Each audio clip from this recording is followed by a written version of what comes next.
안녕하십니까? 나를 찾는 사람들입니다. 이 시간에는 욱하는 성격 때문에 힘들어하는 사연 함께 나누도록 하겠습니다. 참아야지 하다가도 엄마의 말과 행동을 접하다 보면, 엄마하고 이제 함께 하다 보면 자기도 모르게 우라가 확 치밀어 막말을 퍼붓게 되고, 또 이제 그러고 나서 방에 들어와서는 혼자 물건 던지고 소리 지르고 그런다는 겁니다. 제정신이 아닌 것 같고 마치 꼭 미친 것처럼 느껴진다. 또 그러고 나면 죄책감, 그 자기의 혐오감이죠. 이게 찾아오고 엄마에 대한 분노와 더불어 죄책감 때문에 마음이 너무 힘들다고 20대 청년이 사연을 보내왔습니다. 다 알다시피 그 욱하는 성격이라는 것은 마음속에 쌓인 그 화 때문에 사소한 일에도 나중에 보면 그 사소한 일인 경우가 많죠. 화가 순간적으로 이렇게 터져 나오는 것을 반복하는 걸 말합니다. 한꺼번에 터져 나오죠. 다시 말하면 자신이 계속해서 감정을 억압하고 있다가 어떤 계기, 결국 어떤 자극인데, 사실 냉정하게 보면은 작은 사소한 자극일 수 있어요. 물 한 방울이 더 가해지는 정도인데, 그걸로 인해서 내 안에 있던 그 감정이 일시에 터져 나오는 것을 반복하게 되는 게 이제 욱하는 성격이라고 표현을 하고 있죠. 욱하게 되는 것, 욱한다는 거는 그때 상대는 이제 대부분 가족이 많죠. 가족 중에도 이제 엄마, 형제 중에서는 이제 동생 또는 배우자, 자녀, 나아가서는 이제 친구나 동료들이 이제 그 대상이 되는데, 사실 조금은 그 만만한 사람한테 이제 결국 욱하고 터뜨리게 됩니다. 솔직히 저 같은 경우도 그러고요. 약한 곳으로 이제 터지는 거죠. 근데 이제 그 자동적으로 욱하고 이 감정이 이제 폭발 반응을 일으키는 이 부분이 무의식 중에 이제 드러나는 건데, 무의식 중에 드러나는 그 마음이 진실에 더 가까울 수는 있어요. 그 욱하고 폭발한다는 거를 이 그림을 통해서 살펴보면, 일단 이런 어떤 자극이 오면 여기에서 바로 화가 행동으로 폭발하는, 여기서 여기 부분이 이제 생략이 되죠. 그런 다음에 저 같은 경우도 폭발하고 난 다음에 생각을 해보니, 아 이거 내가 이거 또 폭발했네, 이런 상황이거든요. 폭발한 다음에 생각해 보니까, 아 이거 내가 다시 폭발했구나를 알게 되고, 그때는 또 그게 화였구나. 이게 뒤죽박죽 좀 뒤섞여 버리는 우리 시퀀스가, 폭발하고 나서 아 내가 뭘 했나가 이제 인식되고 느껴지고, 그거에 따라서 다시 이제 죄책감이 오고, 이런 게 반복되죠. 사실 그 이렇게 질문하고 사례를 보내주신 분도 엄마한테 욱한다고 이렇게 돼 있잖아요. 저 같은 경우도 이제 과거를 보면, 물론 뭐 이제 지금은 좀 마음 공부도 하고 그래서 덜 하지만, 아 헤어져 있을 때는 잘해야지, 참아야지 이랬다가도 또 엄마랑 만나서 함께 이렇게 생활하다 보면 얼마 못 가서 열 받고 소리 지르고 화내고 있는 또 제 모습을 또 보게 됩니다. 그런 게 이제 어느 한두 사람의 문제가 아니라 대부분 또 보이고 나타나는 모습인 것도 사실인데, 얼마나 강렬하고 자주 나타나느냐 안 그러느냐의 차이가 좀 있는 거죠. 그러면 왜 그렇게 욱하고 폭발하게 되는 걸까요?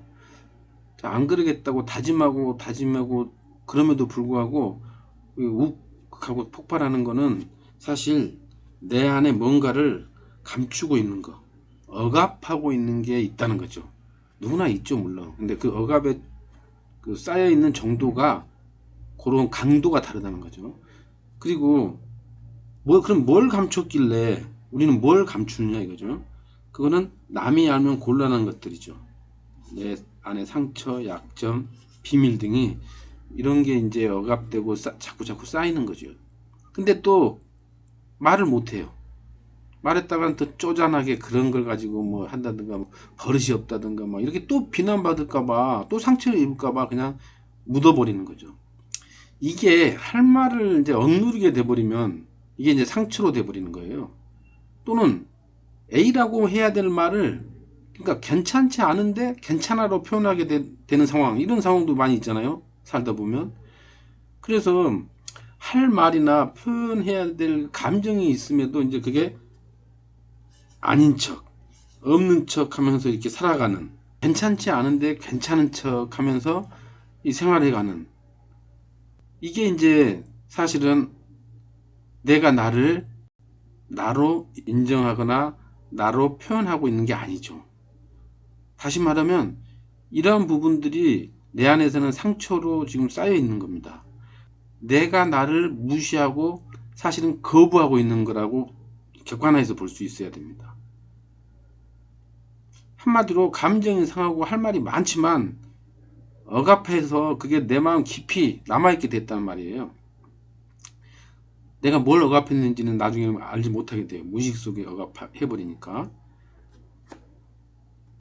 이렇게 감추어진 약점이나 상처는 마음속 깊이 억압되어 있게 되는데, 이게 이제 이렇게 억압된 감정은 어떻게 표현되냐? 분노로 또는 슬픔, 우울, 불안, 뭐 외로움 등으로 표현이 돼요. 이게 나를 억압하고 감추고 있는 거잖아요. 결국 내가 나를 상실해 버린 거예요. 거부해 버리고 무시해 버린 건데, 이게 이제 표현될 때는 분노로, 화로 폭발되는 거죠. 우울, 불안, 외로움, 슬픔, 이 부분은 이제 소심한 것으로 표현이 되는 거예요. 그래서 어떤 거는 외적으로 표현되고 있고 어떤 거는 내 내면적으로 표현되고 있죠. 질문자의 살해자의 경우는 분노로 좀 폭발하는 경우인 거죠. 그러면 이거를 어떻게 대처를 해야 할 건가, 이 부분을 살펴보면요, 일단은 내 감정을 바라보고 나를 이해해야 된다는 거예요.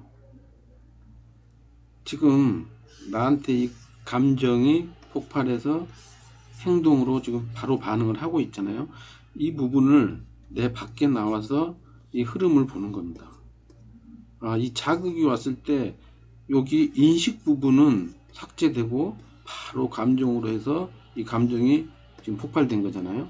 폭발된 감정, 이 감정이 과연 이 현실하고 어울리게 이 자극에 따른 분노인지, 아니면 기존 내가 기억 속에, 상처 속에, 마음 깊은 곳에 그 감추어놓은 분노가 지금 폭발한 건지를 한번 이렇게 들여다보는 겁니다. 이 밖에서, 내 밖에 나와서. 그 다음에 이제 두 번째는 이 감정을 폭발하는 행동 대신에 표현을 하는 연습을 자꾸 하는 건데, 이게 행동보다는 글이나 말로 표현을 해보는 겁니다. 이게 이 감정 부분을 느껴지는 그대로 한번 말로 또는 글, 작고 사소한 것에서부터 자꾸 표현하는 연습을 하는 겁니다. 이게 사실은 내가 나를 인정하고 나로 표현해 주는 거거든요. 그렇다 보니까 이게 왜 폭발이, 이 부작용이 뭐냐면요, 폭발을 일단 딱 하면 사실 상대 때문에 나는 폭발했다고 내가 피해자였던데 어느 순간 그 상대가 피해자가 돼요. 왜? 내가 죄책감을 갖게 되니까. 그래서 이 피해자하고 가해자가 이제 뒤섞여 버립니다. 죄책감이 들면 차분히 진실하게 사과를 하고 말로, 또 이렇게 감정이 올라올 때 현재의 감정을 글로 표현하는 거, 요즘에는 SNS들이 활성화되어 있기 때문에 상당히 그 자유롭게 표현이 가능하잖아요. 상대한테도 할 수 있고 내 자신한테 글을 써볼 수도 있고요. 이런 방식으로 한번 표현하는, 나를 표현하는 그 연습 또는 습관을 작은 것에서부터 자꾸 해보는 겁니다. 이제 또 감춘 것은 뭐 상처도 되고 분노도 되는데, 이걸 드러내서 내 자신이 인정하고 수용하고 나로 받아들일 수 있어야 돼요. 나는 상처도 단점도 장점도 모두 다 가지고 있는 나임을 받아들일 때 정말 당당한 내가 되죠. 굳이 못 참고 폭발할 정도까지는 안 간다는 거죠. 정리를 하다 보면 내 밖에 나와서 내 마음을 들여다보면서 그 중에 감정을 들여다보고 관찰하는, 바라보는 것과 그 감정을 글과 말로 표현하는 습관, 작은 것부터. 그런 다음에 이러한 감춘 나의 감정이나 생각을 인정하고 내가 받아들임으로써, 내가 나를 인정하게 됨으로써 더 당당해지고 그러한 부분에서 폭발할 기회가 적어집니다. 이게 뭐 한 번에 한두 번 해가지고 이게 확 변화되지는 않고요. 내 생활 속에서 작은 것부터 실천하는 그런 꾸준함이 필요합니다. 나는 평소 오름만, 장점만 있는 척하며 살아가는 나인지, 아니면 약점, 상처까지도 표현하고 인정하는 당당한 나인지를 늘 자신한테 되물어보는 그런 기회를 많이 가지시기 바랍니다. 감사합니다. 나를 찾는 사람들입니다.